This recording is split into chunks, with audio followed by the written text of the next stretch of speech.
Gestes barrières, vous l'avez dit, ont prouvé leur efficacité. Cela dit, le masque pose encore problème. On voit pas mal de personnes le mettre lorsqu'elles sentent qu'elles sont surveillées et l'enlever lorsqu'elles savent qu'il n'y a personne à côté. Mais en même temps, la question que l'on se pose, c'est comment bien porter ce masque? À quelle fréquence le changer? Est-ce que tous les matériaux, tous les tissus protègent? Quel est l'intérêt de ce masque? Alors, encore une fois, s'il y a eu des polémiques, c'est que probablement, et je crois que mon ami Hachem le dira encore très très bien, c'est qu'il faut être le plus pédagogue possible et le plus expliqué. Le masque a des intérêts à plus d'un titre, mais encore une fois, intégré dans une approche globale donc de prévention, c'est-à-dire en même temps que la distanciation physique et le lavage des mains. Ça ne sert à rien tout seul dans sa voiture d'avoir les vitres fermées et de porter son masque tout seul, sauf si réellement vous pensez que votre voiture elle est infectée ou vous risquez d'infecter votre voiture ou votre volant et que quelqu'un d'autre va l'utiliser.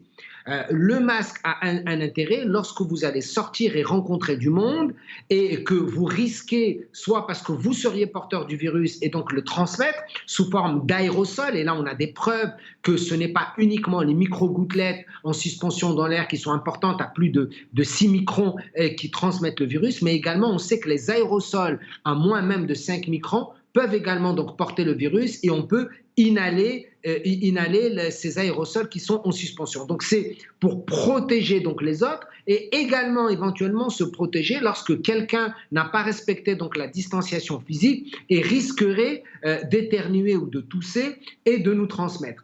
Mais si vous permettez, professeur Jafar Haikal, ce virus, il reste combien de temps dans l'air?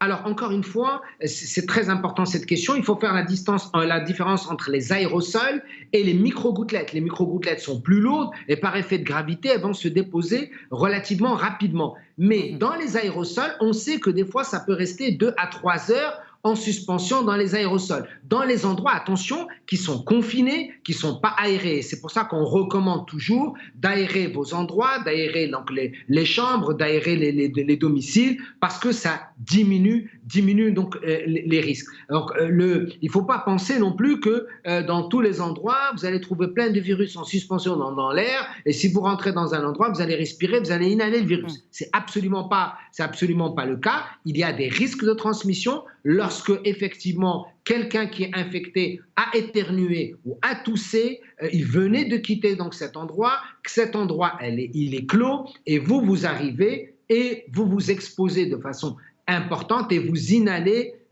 donc les aérosols. Donc il faut bien comprendre. Même une personne asymptomatique, professeur, même une personne asymptomatique? Oui, tout à fait. Nous avons aujourd'hui les preuves scientifiques qu'une personne asymptomatique est capable de transmettre le virus.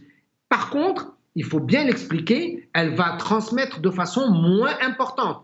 Tout simplement parce qu'au début de la maladie, une personne qui est asymptomatique, vraiment le tout début, sa charge virale donc, serait moins élevée et donc elle serait moins transmettrice donc, de ce virus, alors qu'une personne qui est symptomatique va la transmettre. Et également, et ce qui est intéressant dans l'histoire naturelle de cette maladie, c'est qu'à la fin de la maladie, entre guillemets, les gens qui sont gravement malades ont moins de virus.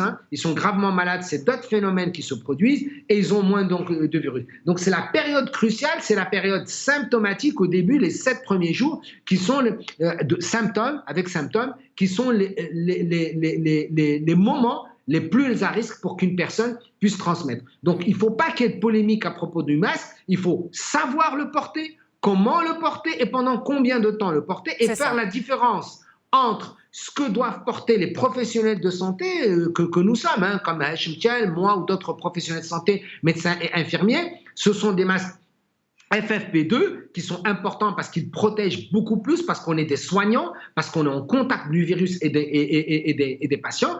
Et ce qu'on appelle les masques classiques de protection que devrait porter donc la population lorsqu'elle sort ou est-ce qu'elle est en brassage humain, c'est-à-dire des contacts humains donc fréquents, qui sont des masques qui sont à utilisation unique, c'est-à-dire pendant 4 heures, pas plus, ou ceux qui sont en tissu et qui respectent donc les normes, qui peuvent être lavés et réutilisés. Et évidemment, on a encore une fois recommandé que les masques doivent être utilisés avec leur élastique et être enlevés à partir de leur élastique et non pas par devant, Pourquoi? Parce qu'on risque de se faire infecter soi-même. Eh bien, ce sont des gestes que nous devrions apprendre aux citoyens, et ce sont des gestes qui sont assez simples à faire, mais comme le dit Hachem, c'est très difficile de changer les comportements donc des gens. Vous les voyez, ils descendent les masques, ils les mettent au niveau de leur menton, on a des difficultés à respirer, il fait chaud, on transpire, on est dans etc. C'est pas évident. Donc il faut intégrer le masque dans une approche globale de prévention donc sanitaire, et en particulier, c'est pour ça que j'insiste énormément, encore une fois, sur la distanciation physique et le lavage des mains. L'enjeu, et il faut bien le comprendre, il y a 3 portes d'entrée donc du virus, encore une fois, hein, ce sont les yeux, ce sont les narines et c'est la bouche, et sachez qu'en moyenne, on se touche le visage 1000 fois par jour, hein, en moyenne, et ce que si nos mains sont lavées, si nous utilisons de l'eau, du savon, des solutions hydroalcooliques, et que si on ne se touche pas le visage, eh bien on a vu, les études nous démontrent qu'on réduit de 95% le risque de se faire infecter, même si nous sommes à côté d'une personne qui serait porteuse du virus. Et c'est ça, à mon sens, dans des pays comme le Maroc, où l'enjeu est majeur, prévention, prévention et prévention.